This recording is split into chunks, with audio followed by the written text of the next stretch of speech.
పితా పుత్ర పవిత్రాత్మ నామమున ఆమేన్. మన రక్షకుడైన యేసుక్రీస్తు నామమున మీ అందరికీ శుభములు. క్రీస్తు స్వరం వీక్షకులకు స్వాగతం. యేసు ప్రభు మిమ్ములను మీ కుటుంబాలను చల్లగా దీవించునుగాక. ప్రియ సహోదరి, ప్రియ సహోదరా, ఈరోజు తల్లి శ్రీ సభ సామాన్య కాలంలోని 23వ ఆదివారాన్ని కొనియాడుచున్నది. ఈ 23వ ఆదివారం రోజున ప్రభు అయిన దేవుడు బైబిల్ గ్రంథము నుండి మనందరితో 3 దివ్య గ్రంథ పట్టణాల ద్వారా మాట్లాడుచున్నాడు. మొదటి పట్టణము సొలొమోను జ్ఞాన గ్రంథము 9వ అధ్యాయము 13వ వచనం నుంచి 18వ వచనం వరకు. రెండవ పట్టణము ఫిలోమోనుకు రాసిన లేఖ 1వ అధ్యాయము 9వ వచనం నుంచి 10వ వచనం వరకు మరియు 12వ వచనం నుంచి 17వ వచనం వరకు. సువార్త పట్టణము లూకా సువార్త 14వ అధ్యాయము 25వ వచనం నుంచి 33వ వచనం వరకు. మొదటి పట్టణము దేవుని మార్గమును అర్థము చేసుకొనుటకు నరులకు విజ్ఞానము అవసరము అని మొదటి పట్టణం మనకు తెలియజేస్తుంది. రెండవ పట్టణము గతమున బానిసగా ఉన్న ఓనేసిమును తన సోదరునిగా పరిగణించాలి అని క్రీస్తు నందు మారు మనసు పొందినటువంటి ఫిలోమోనుకి పునీత పౌలు గారు మొరపెడుతున్నాడు, విజ్ఞాపన చేస్తున్నాడు. సువార్త పట్టణము ఈనాటి సువార్త పట్టణంలో శిష్యులకు లేదా క్రైస్తవులకు ఉండవలసినటువంటి లక్షణములను గూర్చి యేసు ప్రభు బోధిస్తున్నారు.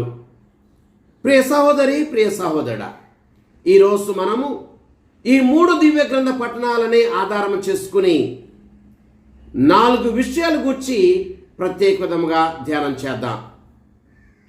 నెంబర్ 1, బంధాల కంటే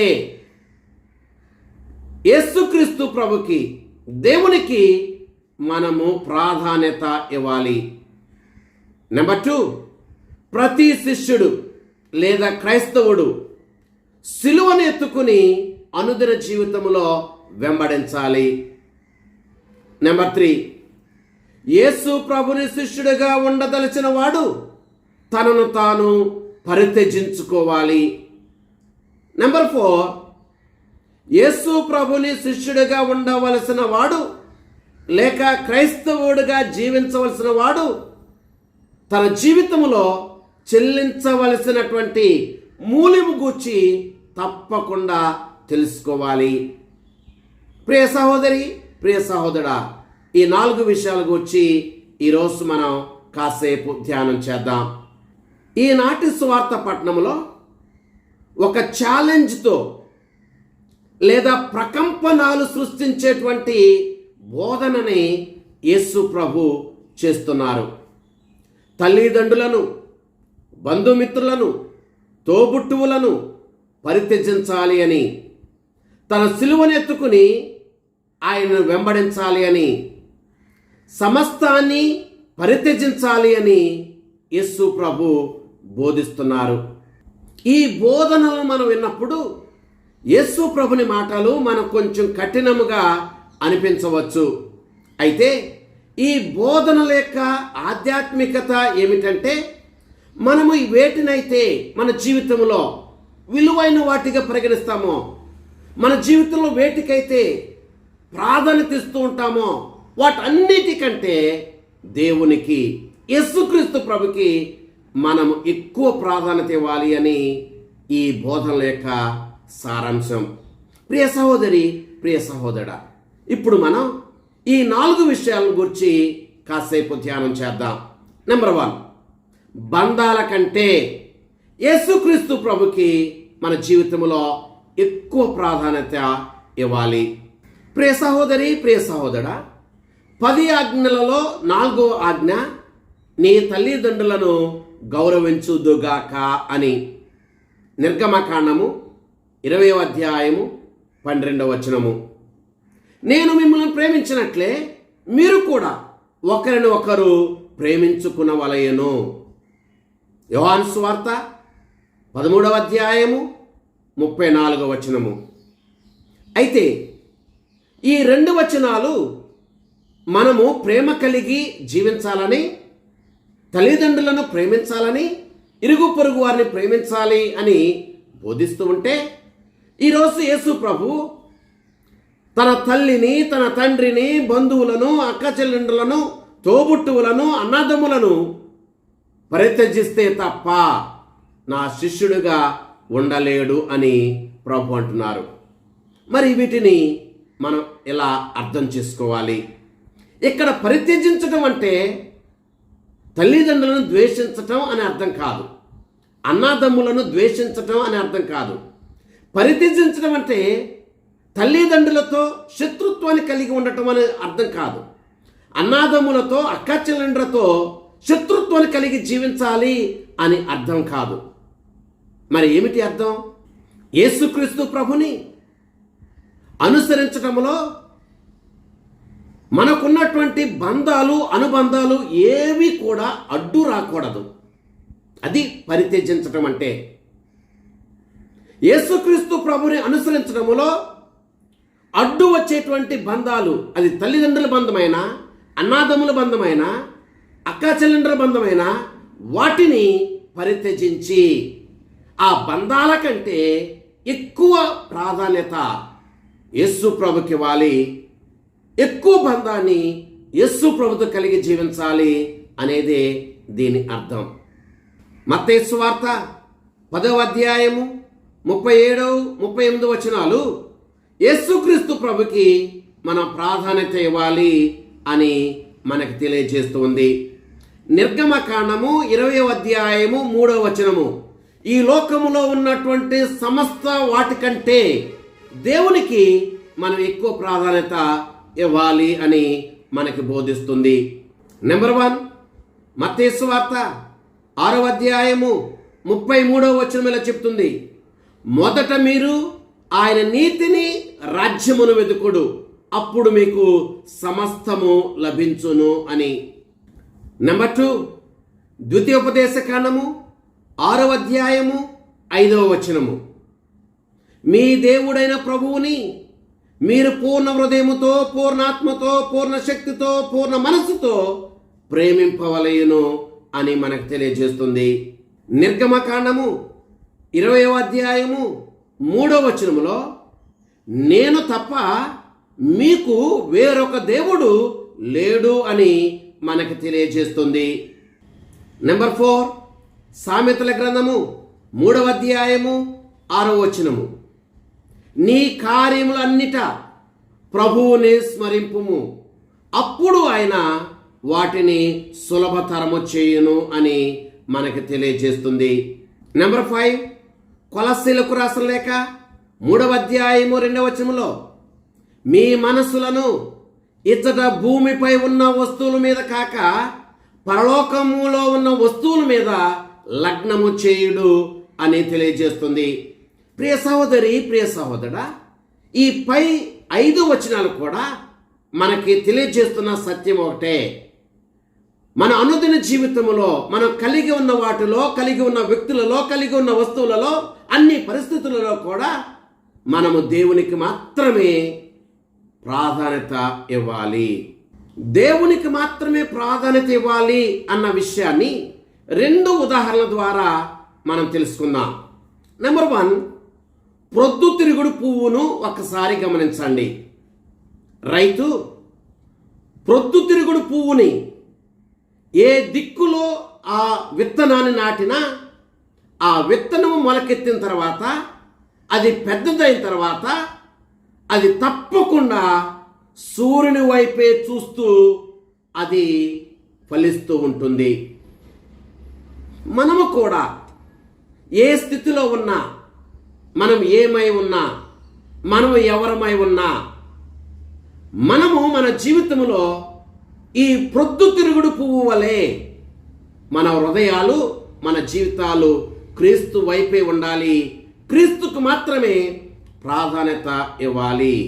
నెంబర్ 2 కంపాస్ అనగా దిక్కులను సూచించే అయస్కాంత పరికరం. ఈ పరికరాన్ని కంపాస్ను ఒకసారి గమనించండి. దాని పాయింట్ ఎప్పుడు కూడా నార్త్ వైపే చూపిస్తూ ఉంది. ఆ పరికరాన్ని ఏ విధముగా కదిలించి ఏ దిక్కులో మనం పెట్టినా ఆ పరికరములో ఉన్నటువంటి పాయింటర్ ఎప్పుడు కూడా నార్త్ వైపే చూపిస్తూ ఉంది. ప్రియ సహోదరి, ప్రియ సహోదరా, యేసు ప్రభుని శిష్యుడిగా, యేసు ప్రభుని భక్తుడిగా, క్రైస్తవుడిగా మన జీవితాలు, మన హృదయాలు కూడా ఈ కంపాస్ లాగానే యేసుక్రీస్తు వైపు ఉండాలి. మన హృదయాలు యేసుక్రీస్తును సూచిస్తూనే, మన కుటుంబాలు యేసుక్రీస్తును చూస్తూనే ఉండాలి.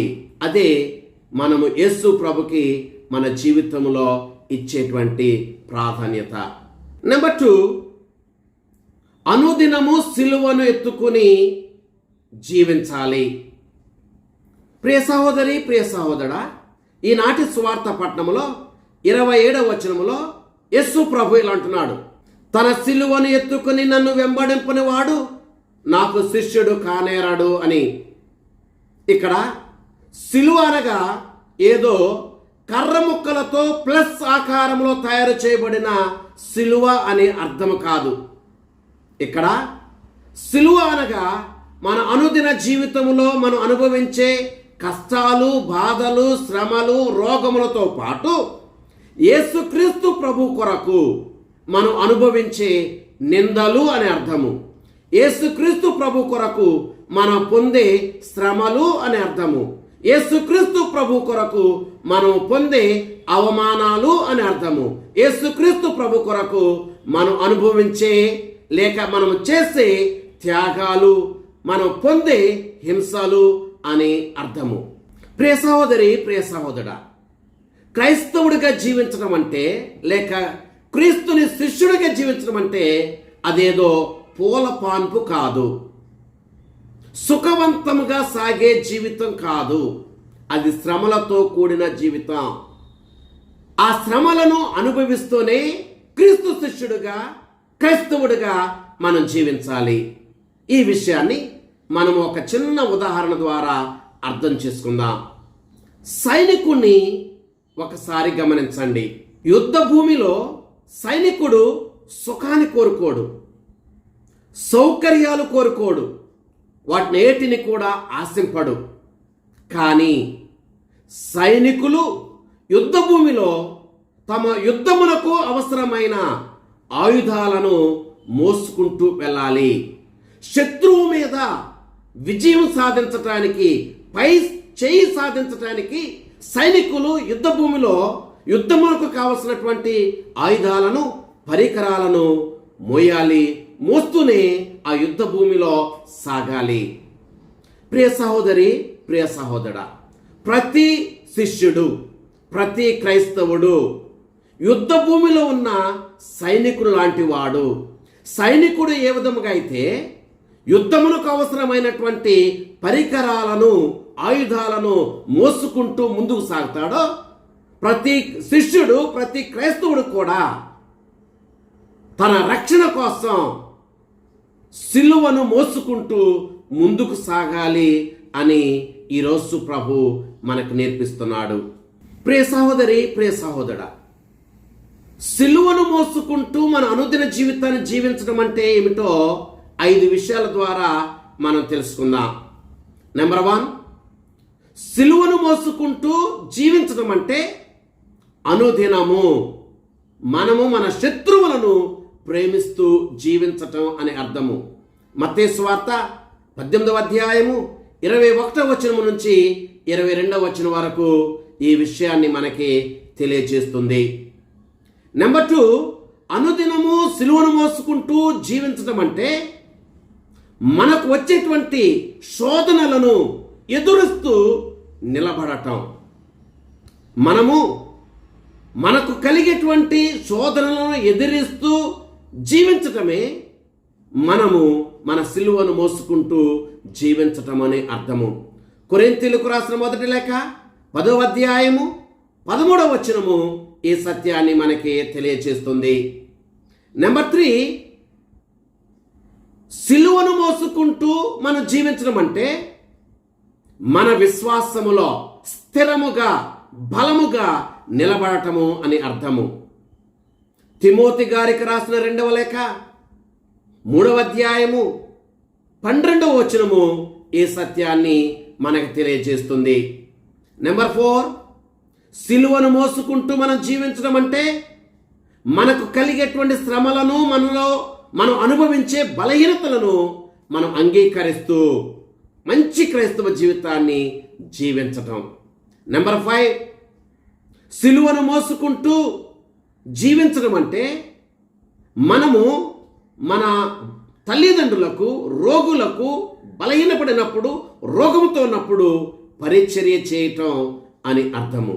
కనుక యేసు ప్రభుని శిష్యుడిగా ఉండదలిచిన వాడు, నిజమైన క్రైస్తవుడిగా జీవించదలిచిన వాడు తన అనుదిన సిలువను మోసుకుంటూ ముందుకు సాగాలి. ఇప్పుడు మనం 3వ విషయం గురించి ధ్యానం చేద్దాం. నెంబర్ 3, యేసు ప్రభు శిష్యుడిగా ఉండదలచిన వాడు తనను తాను నిత్యము పరిత్యజించుకోవాలి. ఈనాడు మనం వింటూ ఉన్నటువంటి సువార్త పట్టణములో 33వ వచనంలో ప్రభువు అంటున్నాడు, తన సమస్తమును పరిత్యజించిననే తప్ప ఎవడును నా శిష్యుడు కానేరడు అని.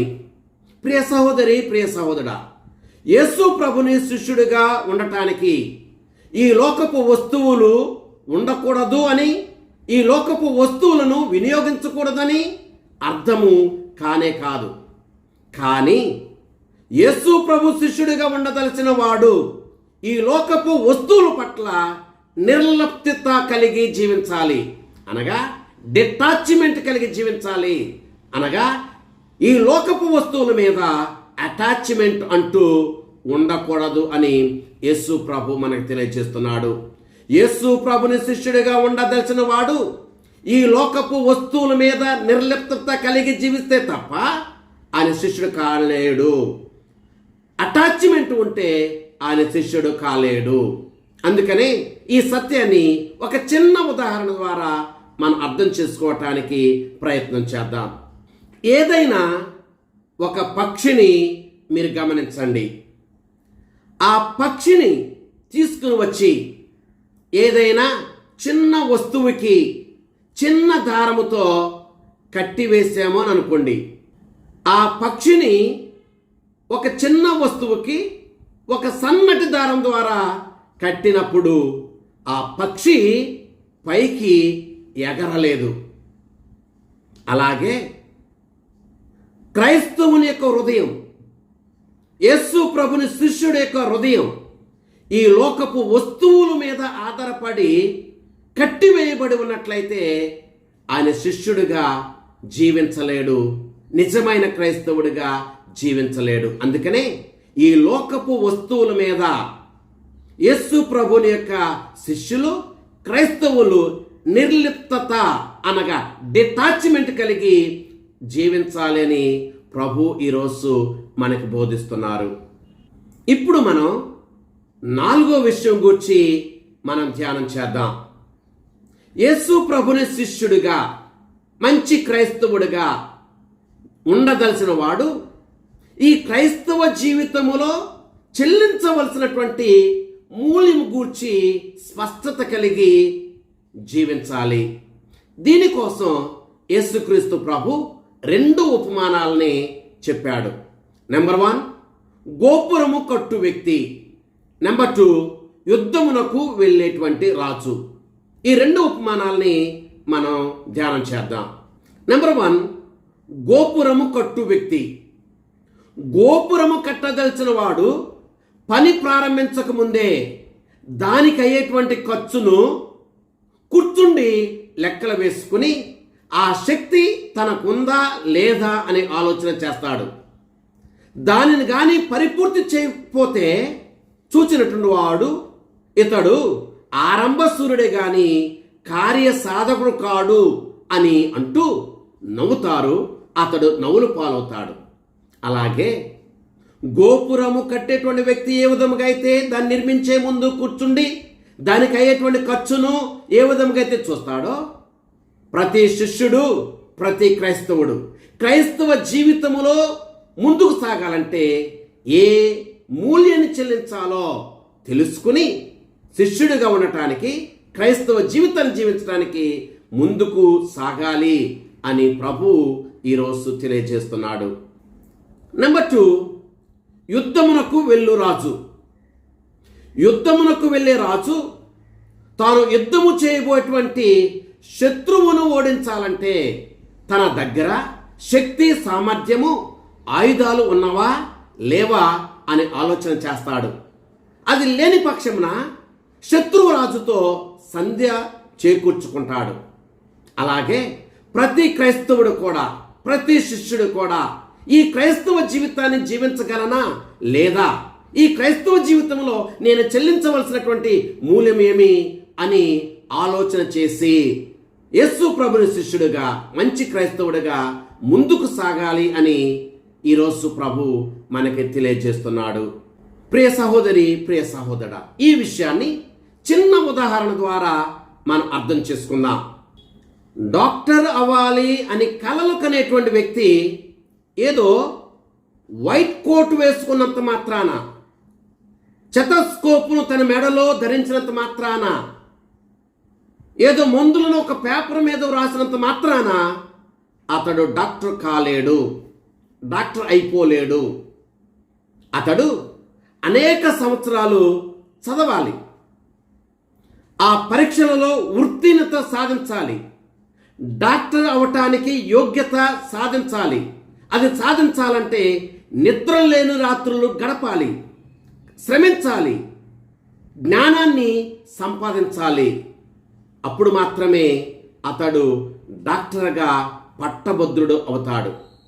అలాగే యేసు ప్రభుని శిష్యుడిగా జీవించడం అంటే ఏదో ఒక రాత్రికి రాత్రే బైబుల్ పట్టుకున్నంత మాత్రాన, ప్రసంగాలు చెప్పినంత మాత్రాన, పాటలు పాడేసినంత మాత్రాన, ప్రార్థనలు చేసినంత మాత్రాన, చీటికి మాటికి ప్రైజ్ ద లార్డ్, హల్లెలూయా అని చెప్పినంత మాత్రాన మన జీవితం దేవునికి అంకితమైనట్లు కాదు, మనము మంచి క్రైస్తవులుగా జీవించినట్లు కాదు, ఆ యోగ్యత మనకు ఉన్నట్లు కూడా కాదు. యేసు ప్రభుని శిష్యుడిగా ఈ లక్షణాలు కలిగి ఉండాలంటే మనము అంకిత భావముతో మన క్రైస్తవ జీవితాన్ని అనుదినము జీవించాలి. అప్పుడు మాత్రమే నిజమైన శిష్యుడిగా, నిజమైన క్రైస్తవుడిగా మనం జీవించగలుగుతాం. ఆ ప్రభు మనలను, మన కుటుంబాలను చల్లగా దీవించునుగాక. ఆమేన్. పిత, పుత్ర, పవిత్రాత్మ నామమున ఆమేన్.